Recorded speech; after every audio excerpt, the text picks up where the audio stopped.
Oops, I didn't confirm. Oh, I did. All right, everyone. Hello and welcome. All right, guys. As usual, you have to bear with me just for a moment while I go live over on Instagram. All right, I think we're going to be all right. We're live in all the places. Hello and welcome. I am very much looking forward to this conversation today. And I think you guys are going to get just tons and tons of value for being here with us today. So, today we are delving into a topic that is coming up quite frequently. I know, GLP-1s, right? It's like everywhere.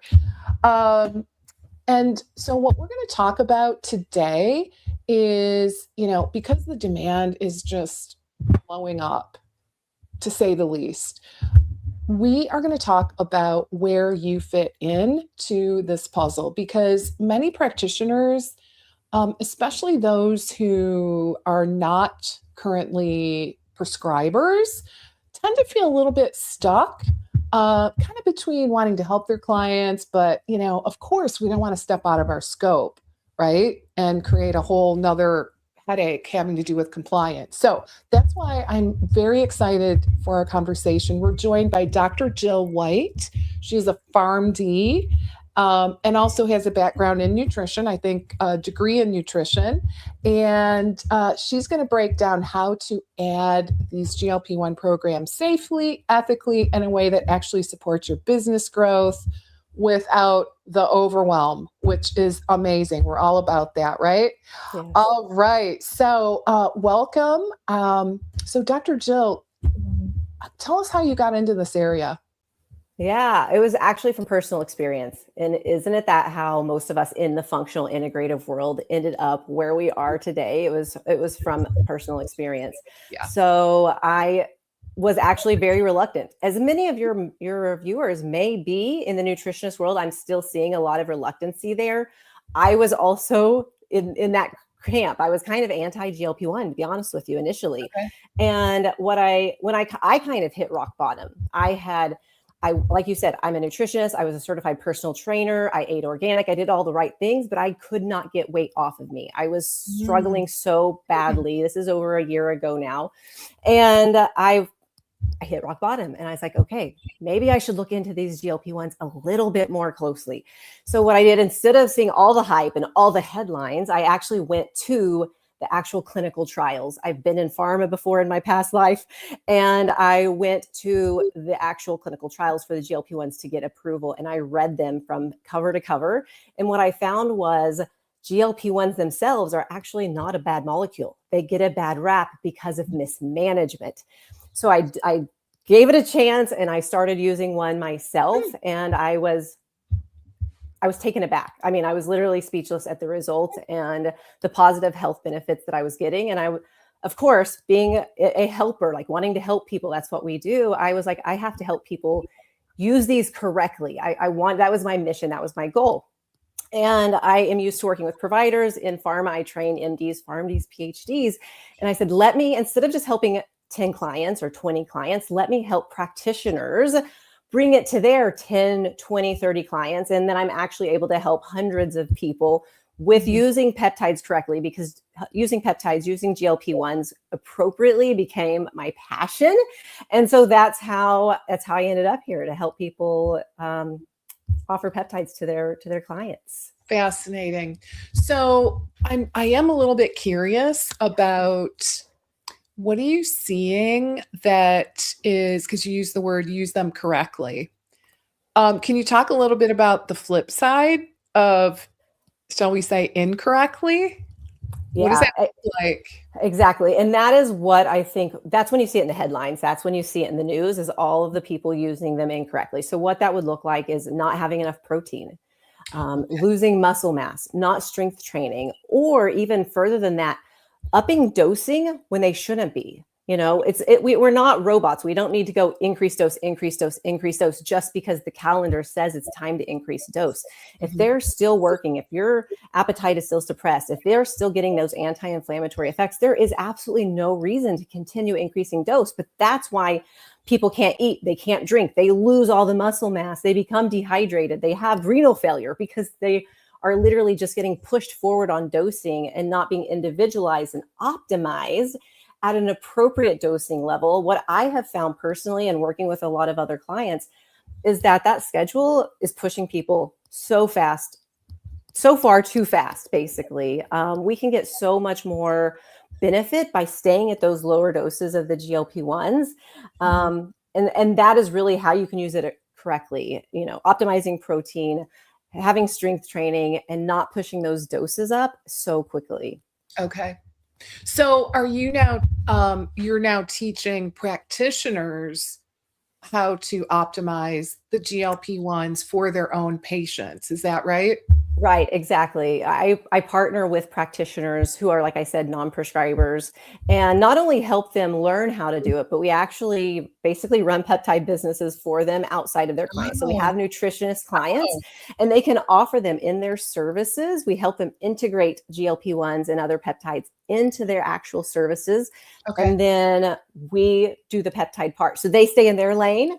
Scope is a big thing. They stay in their lane. They do the nutrition counseling, the habit, lifestyle change coaching, all of those things, keep the relationship.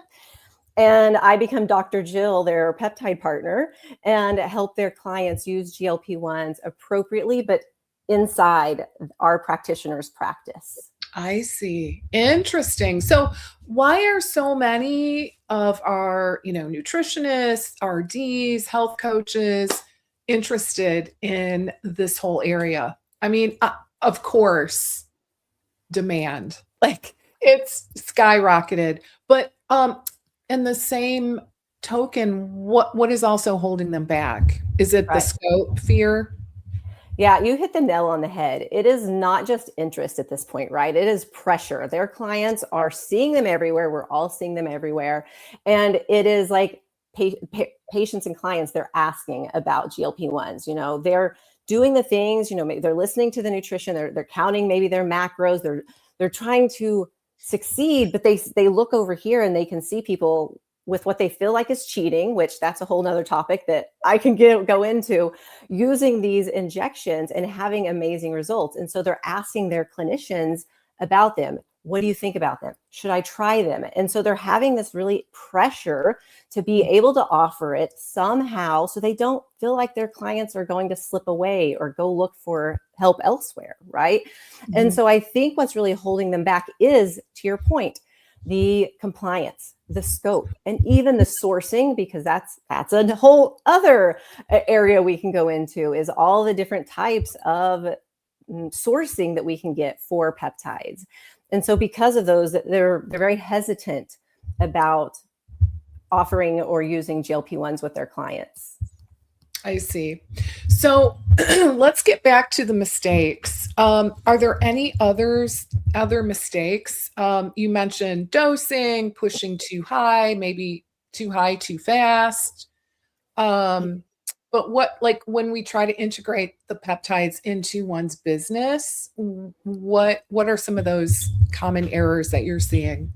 Yeah, I think one of the biggest errors that I see, and it does go back to mismanagement, but it's trying to become the peptide expert, right? They're researching, they're saving posts, they're listening to podcasts, and they're trying to learn it all, when truly at their heart, they are an amazing nutritionist and an amazing dietitian and an amazing health coach. They aren't necessarily a peptide expert, and trying to rush that process so that way they use them correctly and they know exactly how to go about using them, correct protocols, like that is a mistake.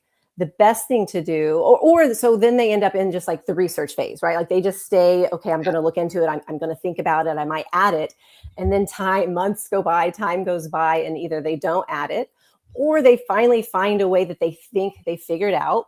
And then it looks like an add-on, right? It looks just like something bolted onto their practice as opposed to integrated into their practice at the standard in which they hold themselves in other areas. And then that really kind of brings me to another question. They are great at what they do, but when the questions start coming in about peptides or expectations and different things about protocols or side effects, again, they're not that expert to have the answers. And so then that holds them back. And so really finding a path forward with a partner that you trust that can help you with it is a good way to go about doing it instead. Oh, yeah.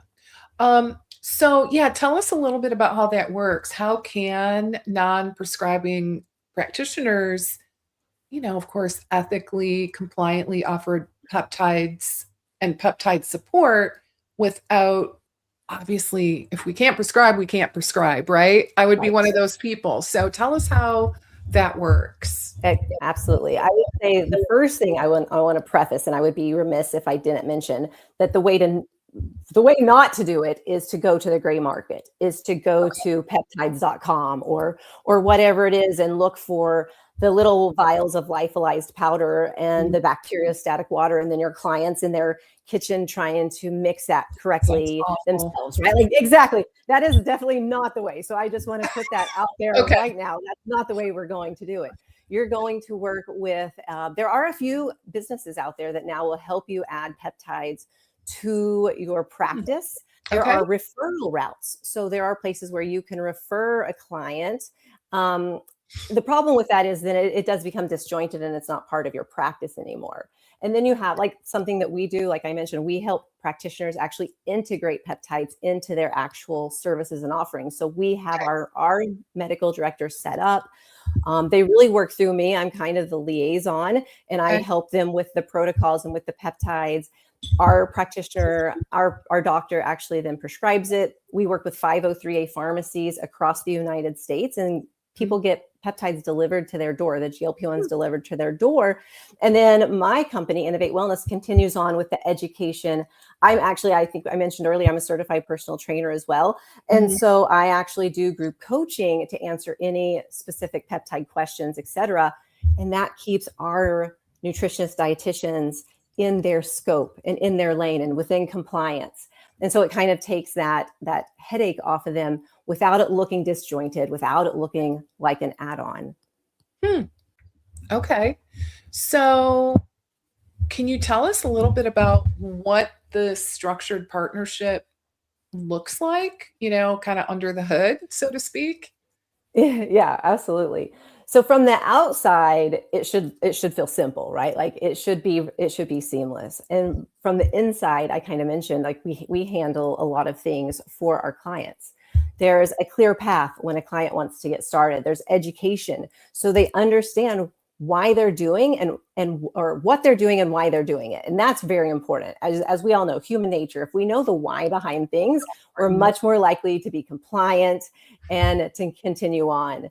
We also have email touch points. So that way our practitioners, again, aren't the one answering the questions. We're answering the questions for their clients. There's follow-up built in so clients don't fall off, right? So then that helps the practitioners. They don't have to worry about understanding peptides, because when it's done properly, it should feel like you're not adding something new to your plate. You're just working with a peptide provider who can help take that for you and move forward with your clients within a partnership, basically. Okay, so when you say clients, I just want to be clear, are you referring to the practitioner or the consumer? Okay, so that's funny because there's clients everywhere, right? There's So clients, I I'll speak for our business at Innovate Wellness. Our clients are the practitioners. So the practitioner is my client, but I Gotcha. support them in two ways. So I support them as my client. We help them with business. We help them with peptides, protocol building, right?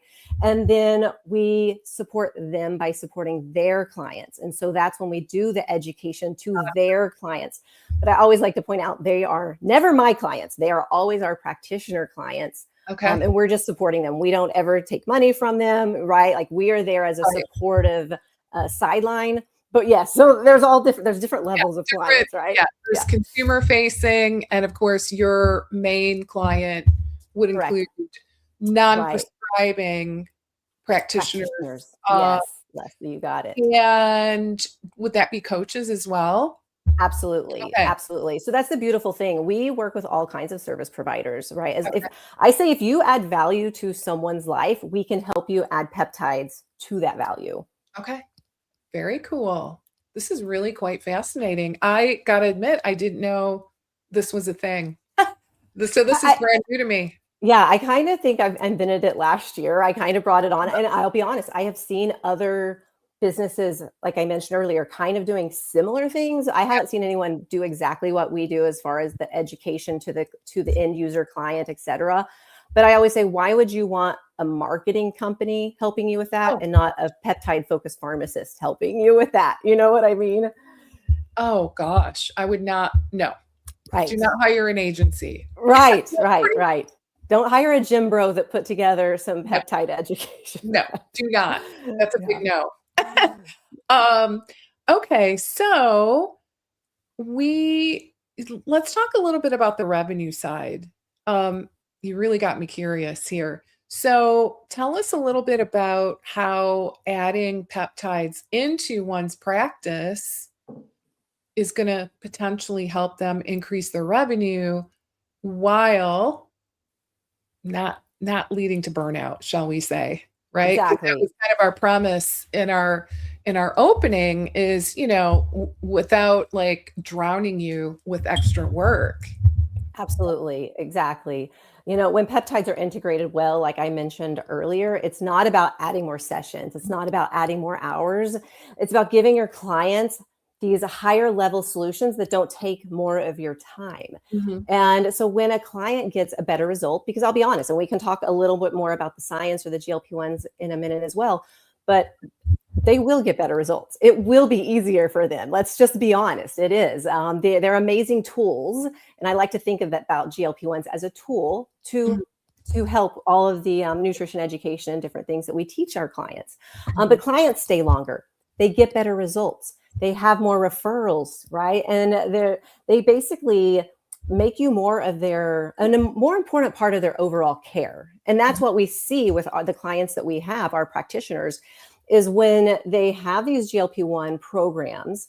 First of all, I'll say it becomes a little more recurring because it's not something most people take for 3 months. It might be 6 months. It might be even up to a year, and depending on the dosing and how much weight they need to lose and different things. And now we're seeing microdosing explode, where people are seeing these very small doses of GLP-1s, and they're actually using it for the anti-inflammatory effects, for the neuroprotective effects, for the cardiovascular effects, right? And so here now we're seeing month after month after month of retention as you bring on new clients, and you're not having to add more sessions. You're not having to add more hours. You're building more value in the relationships you have with your clients. And we see then, okay, well, they're using you for the GLP-1. Well, maybe they have a skin issue and they know that could be healed by their gut. Well, then they're just going to stay with you for that and ask you about that particular thing that they need help with, right? Or their spouse has something come up, whatever it is, but you become more a trusted partner in their health because they know that you're there and that you have great solutions for them. So what happens, playing devil's advocate? All right. So let's say I'm one of your people, right? Hypothetically, I'm a dietitian and I want to offer this. So my clients are super happy. They're getting results, but then they go, well, wait a second. I'm going to cut Leslie out of the picture and I'm going to go right to Jill. Does that happen? No, so that's not an option. That's not an option. Yeah, we are B2B. So like I'm sure your clients know business to business, right? Yes. And so our clients are only practitioners. So you're not dealing with, so that's great. Correct. So that's not an option because I can kind of see that happening. Like absolutely. I'm gonna cut out this middle person, Leslie here, and just go right to the source. And so we have a couple of ways to partner with us, and it's a little bit more information. But we have a way to partner that's really cost effective that some of our solo providers like. And they do get Dr. Jill from Innovate Wellness. However, we have a white label program as well that I will be Dr. Jill from the Wellness Matrix, Dr. Jill from the Herb Doctor. So they actually don't even know that Innovate Wellness exists. And they just see me truly integrated with our practitioners' practice. Okay. Amazing. Oh, that is so good.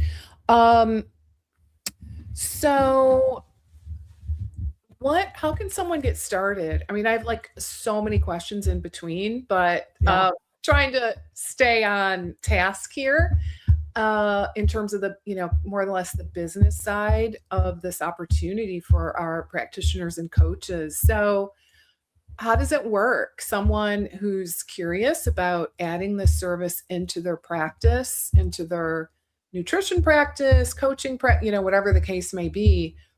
How would you how do we get started? Or, like I suppose we think about safety first, right?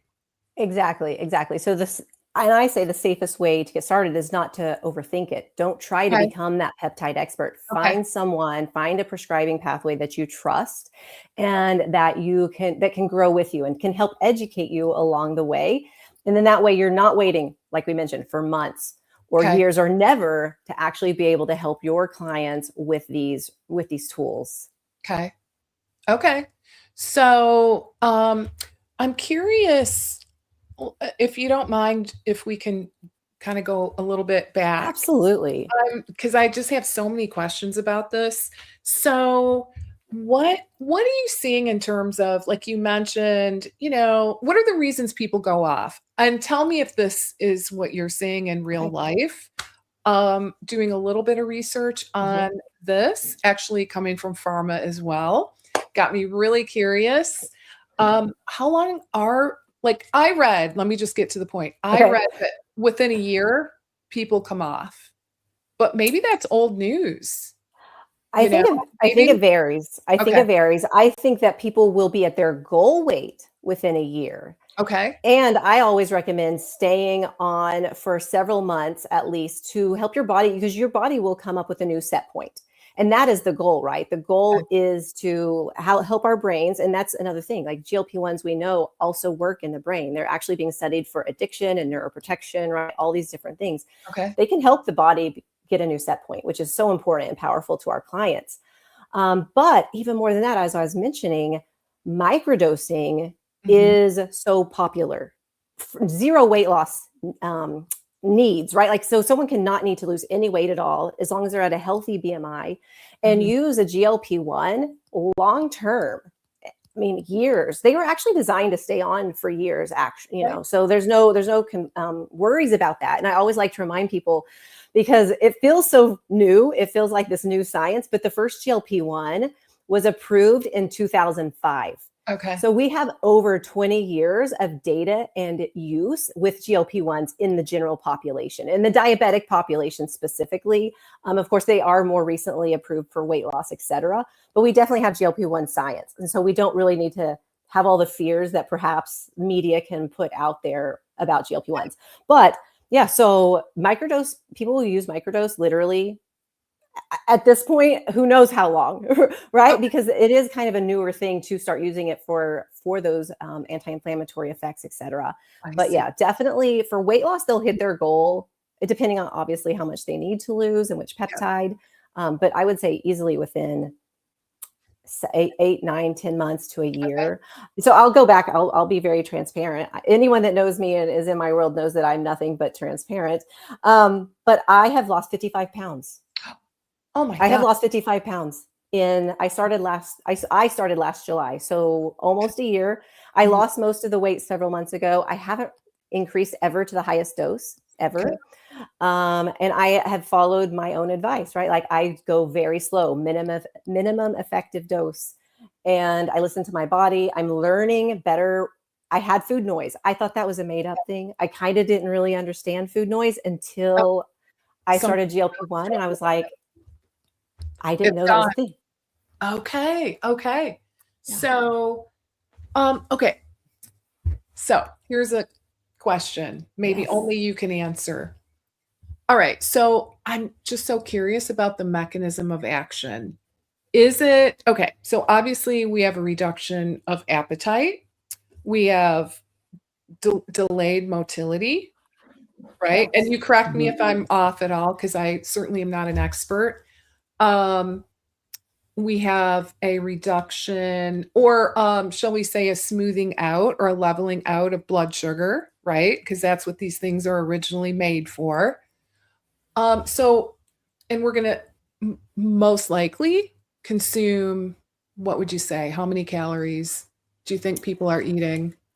I mean, if I mean, there is a blanket, Like, do you know how Right. many you're eating? How many, like, So I don't count my calories. I worry more about my protein than my yeah, actual like calorie okay, intake, right? Like, so I always push for 100 grams of protein, give or okay, take. If I'm really going heavy in the gym and lifting weights, then I'll try even higher than that, okay, up to 120, 130 grams of protein. And like I said, my weight I've had times where I lost a lot pretty quickly. I've had times where I was really trying to slow it down. I actually have YouTube videos that I had released where I had lost 30 pounds and I was like, okay, I'm going to purposely slow down my weight loss because I'm 47. My skin needs some time to, get used to all of this smaller size. So I purposely slowed down my weight loss. And I did that by not increasing my dose, especially like when I felt like, okay, I could increase it, but I didn't. I stayed where I was. okay, And I just was more mindful about trying to eat a little bit more. I mean, trying to get those high density calories, right? Like more nuts and things like that. And so I was able to then slow down my weight loss for a few months before I lost about the next 20 pounds over probably a 2 to 3 month period. hmm, I mean, they really are amazing. But yeah, to your point about the MOA, they increase insulin sensitivity. They slow down gastric emptying so people feel full longer. They okay, do work as an appetite suppressant. And of course, like I said, that's in the brain where it's working. And so we have GLP-1 receptors throughout the body, which mhm, is why they're now seeing all of this research for the benefits in so many different areas. I mean, they really are. We know peptides are cellular messengers, and GLP-1s are showing more and more how they're actually very beneficial at the cellular level and not just in this small box of weight loss that mm, we've really put them into. okay. So in a nutshell, then I'm just curious about the mechanism for the actual weight loss. Like, is it because my Right. appetite is so much lower, for all those reasons, that we I, talked about? I Or think is it a different mechanism that I'm not clear on? that is such a good question, honestly. And I will say, I think that is multifactorial. Yes, that of obviously an appetite suppression and being full longer is going to help. But as I was mentioning, we are seeing so much research on the true cellular health that it creates. It is making cells more efficient.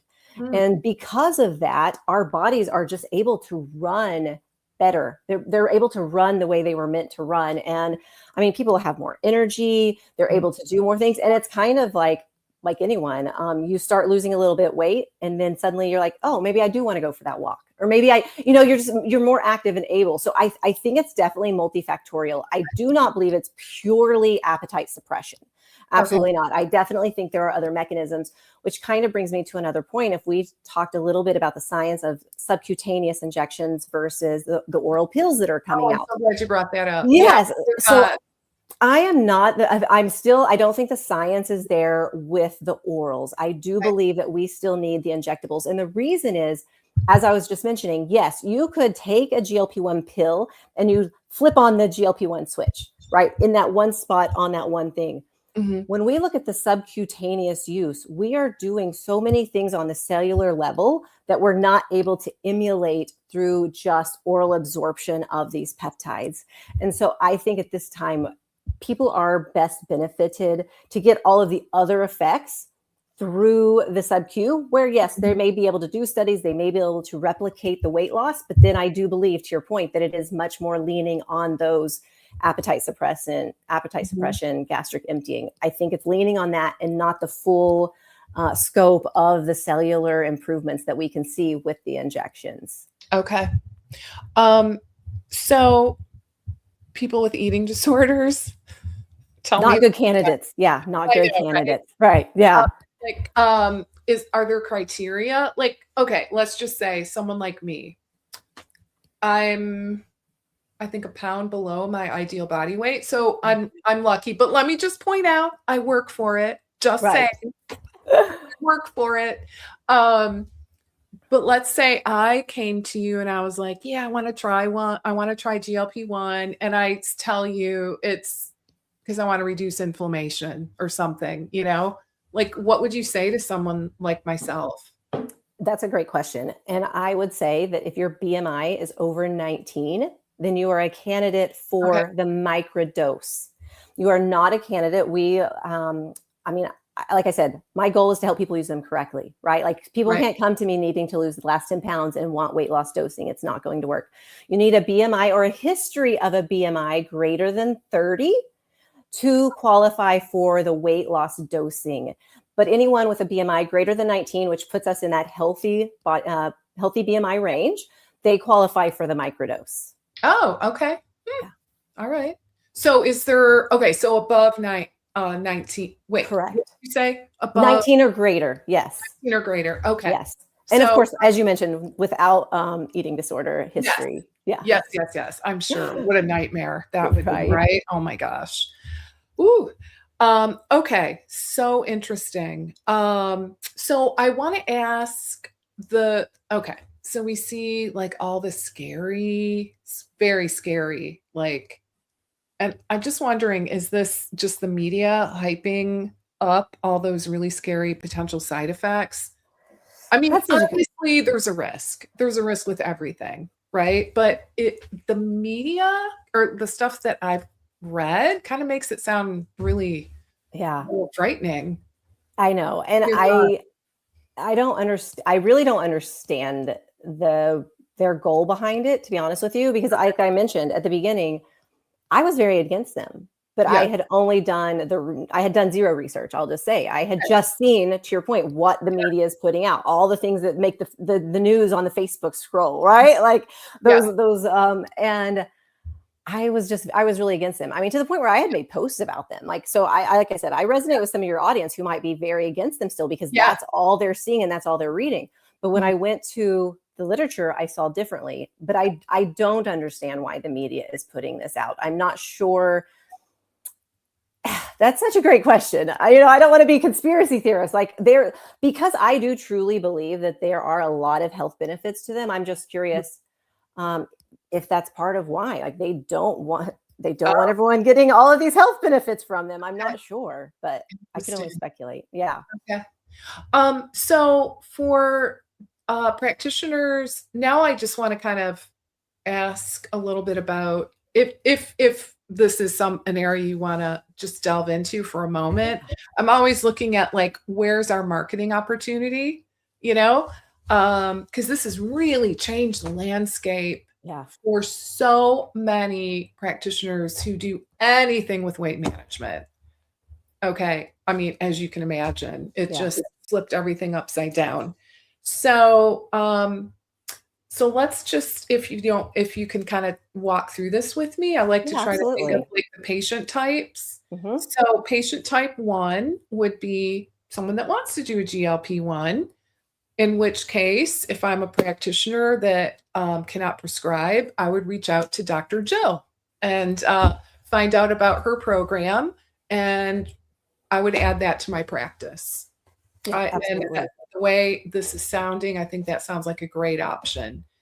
So again, kind of looking at the big picture. So patient type number 2, I'm thinking would be, well, those who are on it. Maybe we would combine 1 and 2. Like you're thinking about going on it or you're on it and you want to do it right. Do you find that people are, do they know that you really got to eat enough protein? Like, is that message getting out? I'm just wondering if that's a market. Right. Yeah, absolutely. And if they're not asking for it, eventually they'll get it, right? We'll educate.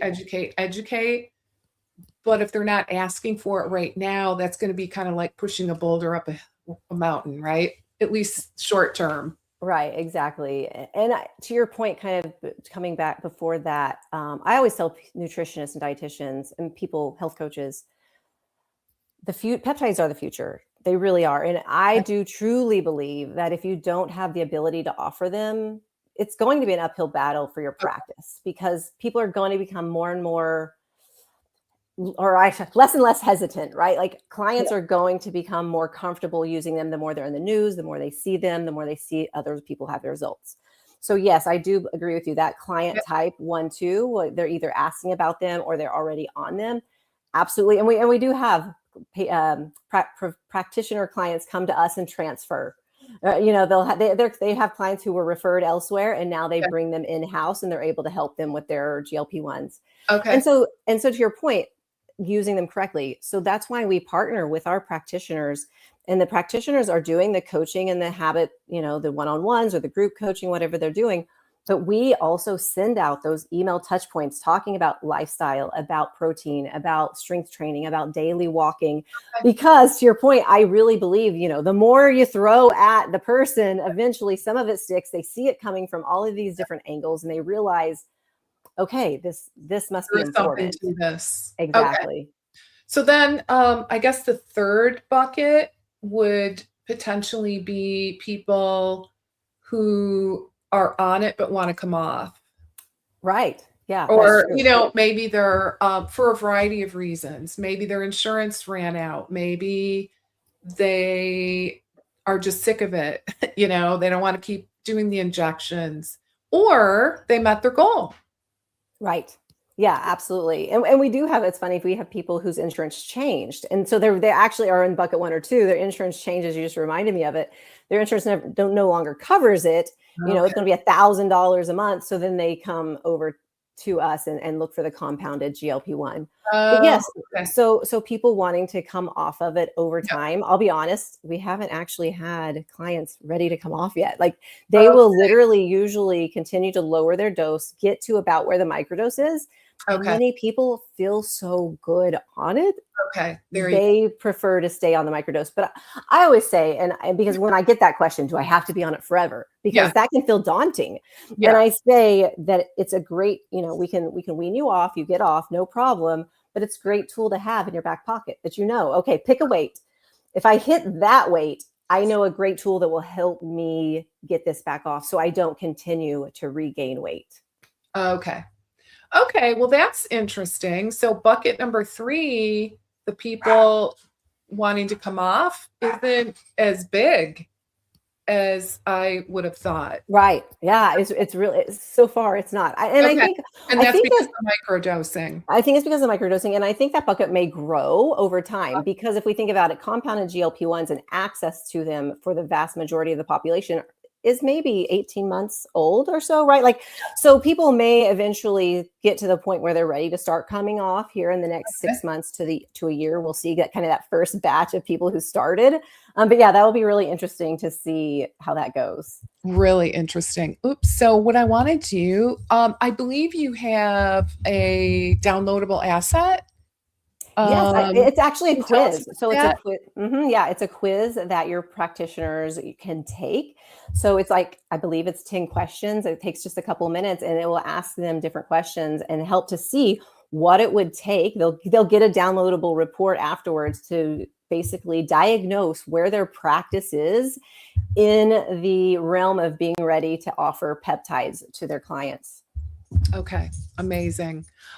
So I am posting that link and you can see it on, if you're watching, it's kind of a long link. So I just posted it in the comments as well, guys. So go ahead and check it out.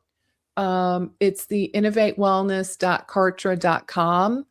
That particular link will take you to that asset that Dr. Jill was talking about. I guess I should have made a special link for it. Sorry. But they can always go to innovatewellness.com and schedule a call with me if they would like to chat more. Okay. Yes. That's a great option too. Any final words of wisdom as we start to wrap up today?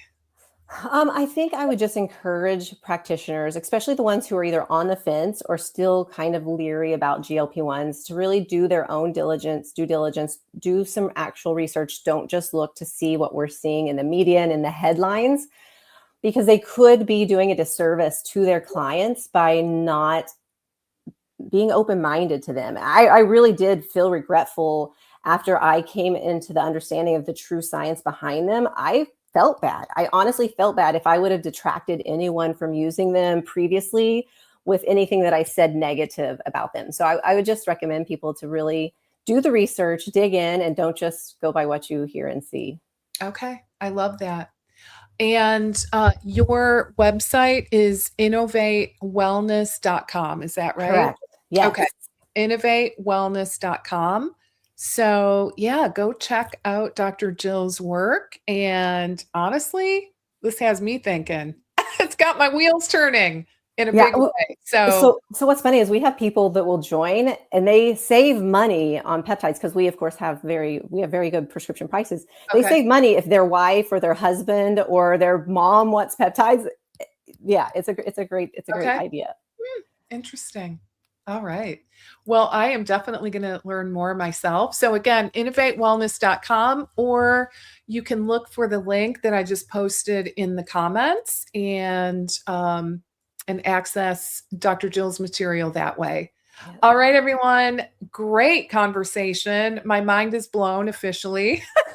It's just so fascinating what's happening in the market and just the direction everything's moving in. So I really, really appreciate your willingness to come on today and share your expertise and wisdom with myself and my audience. So thank you. Thank you. It was a pleasure. It was great. Okay, guys, have a great rest of your day, and I will see you next time. Bye for now.